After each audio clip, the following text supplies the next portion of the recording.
যাচ্ছি। এই পর্বে ইন্ডিয়ান অ্যামাজন নামে খ্যাত ছবিমুড়া থেকে আমরা চলেছি ত্রিপুরার মেলাঘরে অবস্থিত রুদ্রসাগর লেকের রাজঘাটে। সেখানে লেকের মধ্যে অবস্থিত নীরমহল বা জলপ্রাসাদের দিকে এখন আমরা চলেছি। ওইখানে একটা বেশ সুন্দর একটা বোটিং এর স্পট আছে, সেইখান থেকে এবারে আমরা যাব আরো 3-4টে ভিজিটিং স্পট।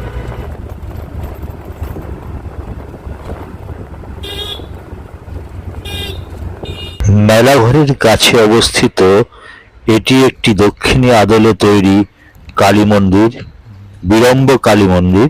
রেনোভেশনের জন্য মূল মন্দির বন্ধ ছিল।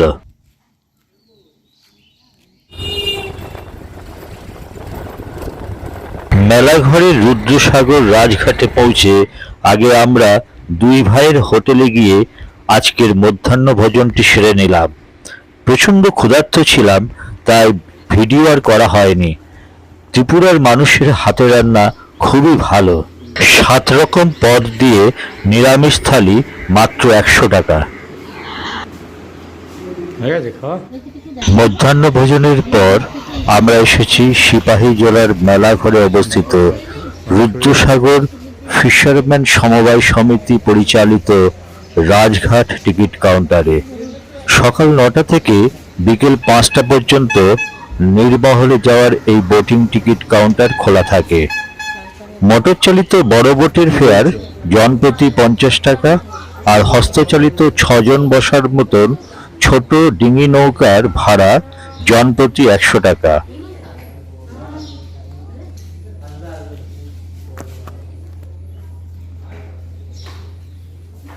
আমরা একটি ডিঙি নৌকাতে উঠে বসলাম। এটা কত বছর আগে রাজবাড়িটা? এটা হ্যাঁ, এটা স্যার 1930 তে কনস্ট্রাকশন স্টার্ট করছে, 1938 এ কমপ্লিট। আচ্ছা। আর কোন রাজা থাকতো? রাজার নাম? ত্রিপুরা শেষ মহারাজা স্যার বীর বিক্রম কিশোর মাণিক্য বাহাদুর। ওনারা এখানে অবসরের বিনোদন আচ্ছা। আমার টাইমে বেড়াতে আসতেন বলে অনেকের এটা সামার প্যালেস করে। আমার টাইমে এখানে সখীদের নিয়ে স্যার আমোদ প্রমোদ করার জন্য বেড়াতে আসতেন। আচ্ছা।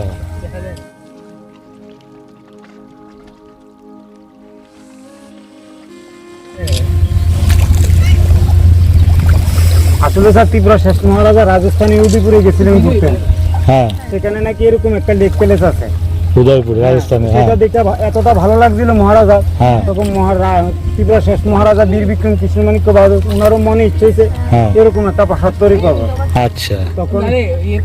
তখন কি করলো, ত্রিপুরার মহারাজা বীর বিক্রম রবি ঠাকুরের সঙ্গে মহারাজাদের খুবই ঘনিষ্ঠ সম্পর্ক ছিল আমাদের রয়্যাল আচ্ছা। ফ্যামিলির সঙ্গে। আচ্ছা, রবীন্দ্রনাথ ঠাকুরের? হ্যাঁ, রবীন্দ্রনাথ ঠাকুরের। আচ্ছা। তো সেই হিসাবে তখন ত্রিপুরার মহারাজা রবি ঠাকুরের সঙ্গে কন্ট্যাক্ট করে, হ্যাঁ। আমি এরকম একটা প্রাসাদ তৈরি করব।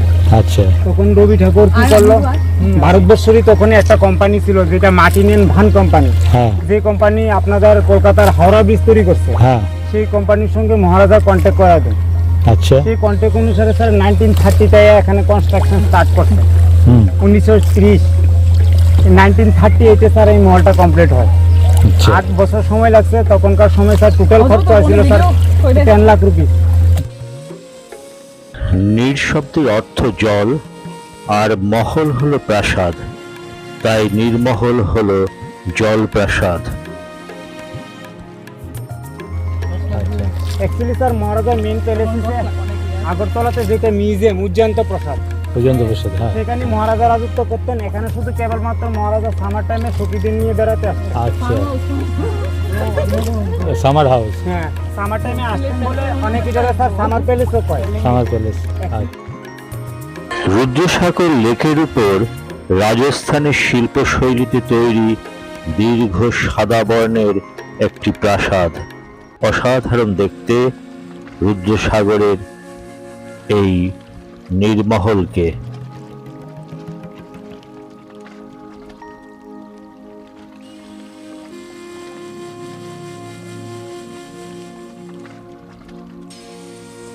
মহলটার নাম হচ্ছে স্যার নীরমহল। নীরমহল। নীর কথার অর্থ হলো স্যার জল, হুম। আর এই লিকটার নাম হচ্ছে রুদ্রসাগর। আচ্ছা, কোন দিকটা নীরমহল? রুদ্রসাগর? হ্যাঁ। এইটা? হ্যাঁ, এইটাকে বলে? হ্যাঁ, লিকটাকে রুদ্রসাগর বলে। আচ্ছা। মহলটাকার নাম নীরমহল, এই লিকটাকার নাম বলা হয় রুদ্রসাগর। এই দুইটাই নামকরণ করছে রবি ঠাকুর।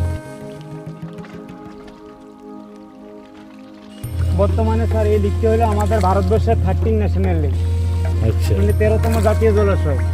আচ্ছা এখন আন্তর্জাতিক জলাশয় হিসেবে স্বীকৃত হয়েছে ওয়ার্ল্ডের 1572 নাম্বার।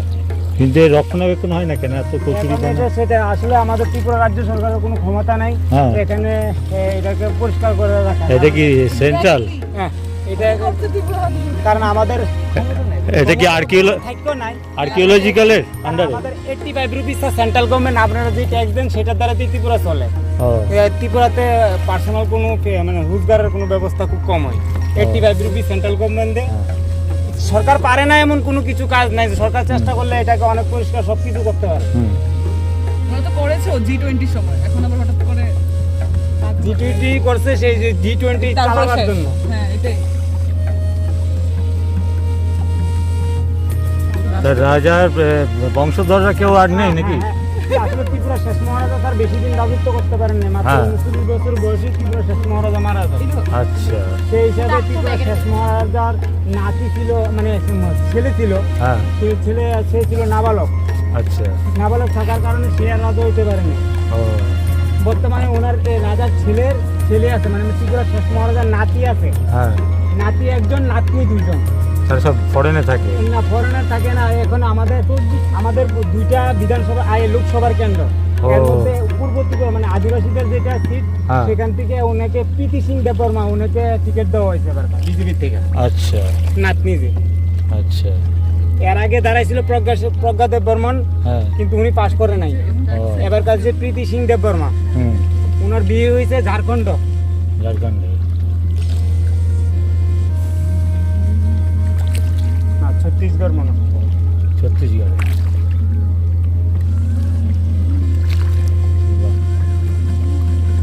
এটা তাহলে এই জলাশয়ের উপর দিয়েই যেতে হয় তাই তো?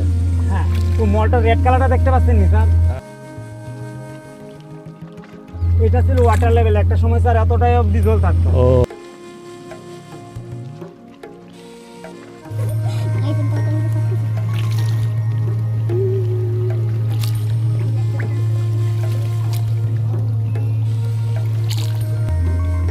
তোমার নামটা কি? আমার নাম সঞ্জিত বর্মন।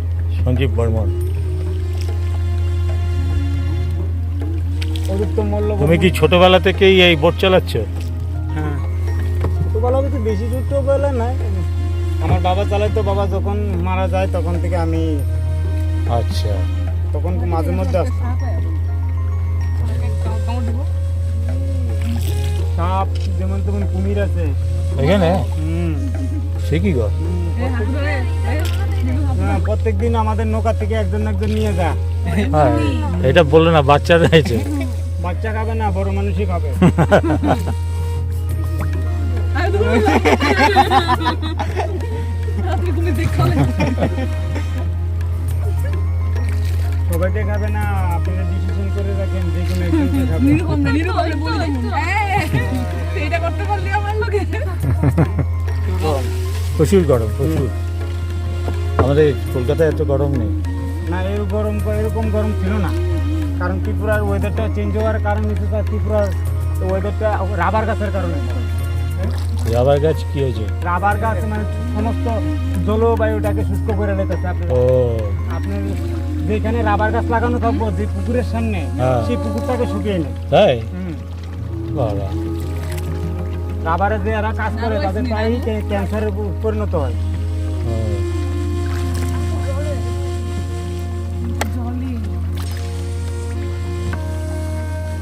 একটা সময় ত্রিপুরাটাকে পুরাটা পাইনাপেলে মুড়া ছিল।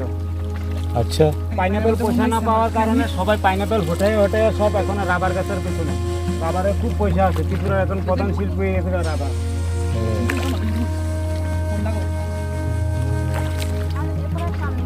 ফুলের মতনই কোনো একটা ফুলের বিচি কিছু একটা। এটা যারা না থাকে অভিজ্ঞতা তারা বলে অনেক সময়, কিন্তু মণিপুরি ভাষায় এগুলি কই থানজিং। মণিপুরি ভাষায় এগুলি কই থানজিং, এগুলি। ফান্ডিং। হুম। না না নিচে রুটটা তো নিচে ক্যাম্প তো ঢুকে যাবে তো হ্যাঁ রুট তো নিচে। এই দেখো আরে এটা। তো সারিটা দেখো তো তুই সারি দেখ না কত লম্বা খেয়ে তুই যাবে পোস্টার না কি হ্যাঁ হ্যাঁ ও বল ব্যক্তিগত থাকবে, একটু সবুজ, একটু সাদা টাইপের, হ্যাঁ হ্যাঁ একটু ক্লিন থাকবে। আমাদের মাঝি ভাই নীরমহল প্যালেস এবং ত্রিপুরার আর্থসামাজিক পরিস্থিতি সম্পর্কে আমাদের অনেক কিছুই জানালেন। এখানকার সাধারণ মানুষজনও সমাজ সম্পর্কে অনেকটাই সচেতন এবং এখানে শিক্ষার হার অনেকটাই বেশি। গোড়াই হয় নাকি? আর একটু কাছে গেলে দেখতে পারবো।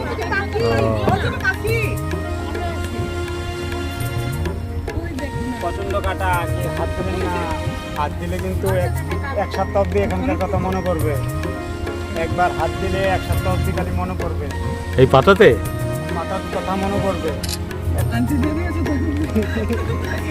কথাটার অর্থ এই যে এখানে কাটাটা এত সূক্ষ্ম কাটা, ফাট করে আঙ্গুলে ঢুকে দেবো।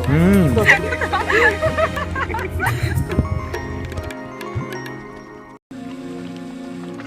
নীরমহল ত্রিপুরার রাজন্য স্থাপত্যের এক অপূর্ব নিদর্শন।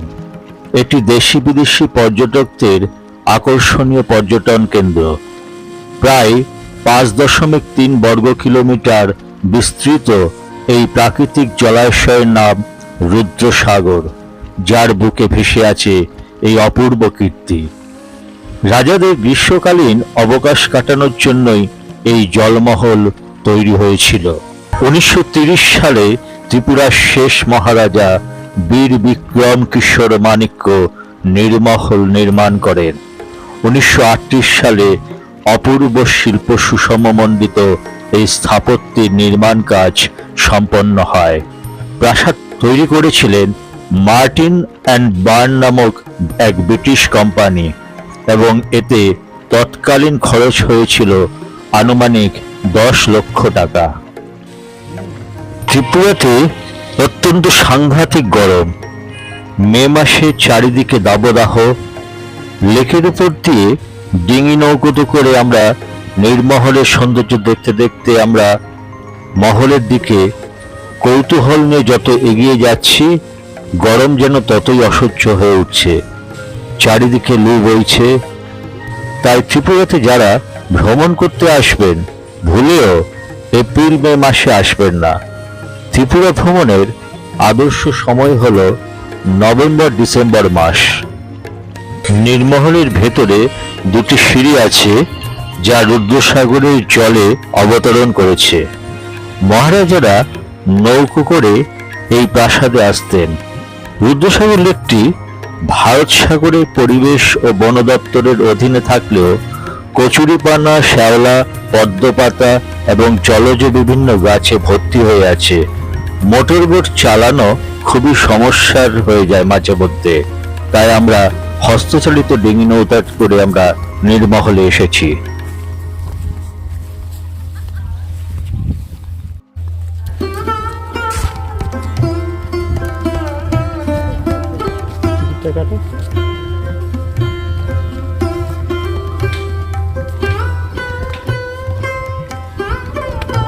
সিঁড়ি বেয়ে আমরা লেক থেকে প্রায় 12 থেকে 15 ফুট উঁচুতে নীরমহলে প্রবেশ করলাম জনপ্রতি 30 টাকা এন্ট্রি ফি দিয়ে। সিঁড়ি দিয়ে উঠে প্রবেশ করা মাত্রই সামনেই মাঝখানে দেখতে পাবেন বড় বড় পাম গাছ সহ ছোট বড় বিভিন্ন রকমের গাছ। এছাড়া টবের গাছ দিয়ে বেশ সাজানো গোছানো। হঠাৎ দেখলে একটা পার্ক বলে মনে হবে। মহলটির স্থাপত্য এমনভাবে তৈরি, সব দিক থেকেই আপনি সামনেই লেক দেখতে পাবেন এবং পর্যাপ্ত হাওয়া পাবেন।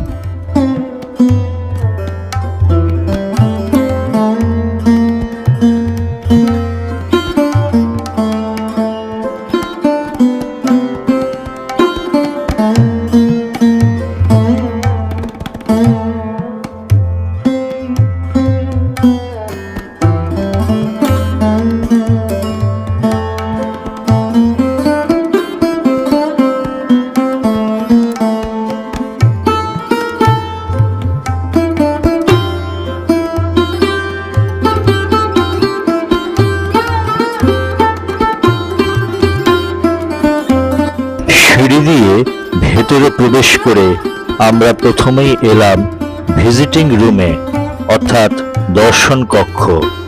রাজা সবার সাথে এখানে দেখা করতেন। দর্শন কক্ষের পাশেই বৃত্তাকার প্রমোদ কক্ষ বা নাচমহল। এক কক্ষ থেকে পার্শ্ববর্তী কক্ষে যাওয়ার জন্য উঁচু প্রশস্ত উন্মুক্ত দরজা ছিল। নাচকক্ষে অনেকগুলো উন্মুক্ত দরজা আছে বিভিন্ন দিকে।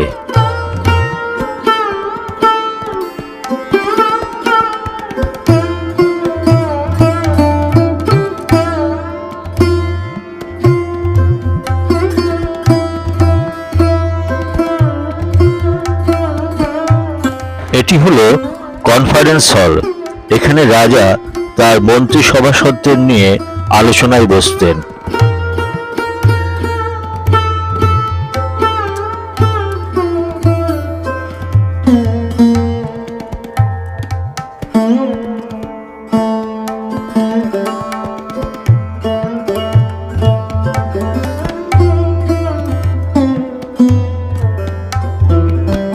নির্মহল থেকে বাইরের কচুরিপানা পরিবৃত রুদ্রসাগর লেকের দৃশ্য। নর্থ ইস্টের একমাত্র জলমহল এই নির্মহলটিতে রয়েছে 24টি কক্ষ। রাজদরবার, নাচমহল, অন্দরমহল, অতিথিশালা, কনফারেন্স হল, রাজা ও রানীর থাকার জায়গা, ওয়াচ টাওয়ার, সেনা ব্যারাক, জেনারেটর ঘর, রান্নাঘর, ফুলের বাগান, শৌচালয় ইত্যাদি সন্নিবেশে এই মহল রচিত হয়েছে। মহলের প্রতিটি ঘরে বড় বড় জানালা এবং দরজা এছাড়া ব্যালকনি দ্বারা যুক্ত থাকায় ঘরগুলোতে লেকের সিক্ত হাওয়ায় শরীর মন জুড়িয়ে যাবে। এই প্রাসাদের একদিকে যেমন রয়েছে বীর বিক্রমের সঙ্গীত, সাহিত্য ও শিল্পী মনের পরিচয়, অন্যদিকে রয়েছে হিন্দু ও মুঘল স্থাপত্যের সংমিশ্রণ। ত্রিপুরার মহারাজা বীর বিক্রম কিশোর মাণিক্য বাহাদুর 1930 সালে এই নির্মহল তৈরি করান তার গ্রীষ্মকালীন আবাসের জন্য। নির্মহলে পূর্বভাগ ও পশ্চিম ভাগ এই রকম সেতুর মতন পথ দ্বারা সংযুক্ত আছে। প্রাসাদের উপর থেকে রুদ্রসাগরের সৌন্দর্য এবং রুদ্রসাগর থেকে প্রাসাদের সৌন্দর্য অত্যন্ত মনোরম। গ্রীষ্মের দাবদাহে রোদে বেশিক্ষণ থাকার কোনো উপায় নেই। নির্মহল আগরতলা থেকে 53 কিলোমিটার দূরে মেলাঘরে অবস্থিত। ভারতে দুটি জলপ্রাসাদ আছে, একটি রাজস্থানের জলমহল আর এইটি ত্রিপুরার নির্মহল। 1921 সালে British company Martin and burn দীর্ঘ 7 বছর ধরে এই মহল তৈরি করে 1930 সালে নির্মাণ কাজ সম্পন্ন করে। প্রাসাদটির দুটি ভাগ, পশ্চিম ভাগটি অন্দরমহল যেখানে রাজ পরিবারের লোকজন থাকত, আর পূর্ব দিকে থিয়েটার আছে যেখানে রাজ পরিবারের জন্য নৃত্য, গান, নাটক, থিয়েটার হতো। নির্মহলের ভেতরটা বেশ সুন্দর বাগান, গাছ এবং চারিদিকে ফুলের টব দিয়ে সাজানো আছে। বাদিকে একটি ক্যাফেটেরিয়া আছে আর একটি শোরুম আছে। এখান থেকে আপনি ত্রিপুরার হস্তশিল্পের ছোট ছোট সামগ্রী সংগ্রহ করতে পারেন। ত্রিপুরা রাজ্যের এই জলমহলটি 1968 সালে রাজ পরিবার কর্তৃক ত্রিপুরা সরকারের রাজস্ব দপ্তরের অধীনে হস্তান্তরিত হয় এবং রাজস্ব দপ্তর কর্তৃক 1978 সাল থেকে তথ্য সংস্কৃতি এবং পর্যটন দপ্তর দ্বারা পরিচালিত হচ্ছে। পর্যটকদের থাকার জন্য ত্রিপুরা পর্যটন উন্নয়ন নিগম রুরুজলার পাশেই নির্মাণ করেছে পর্যটক আবাসন সাগরমহল।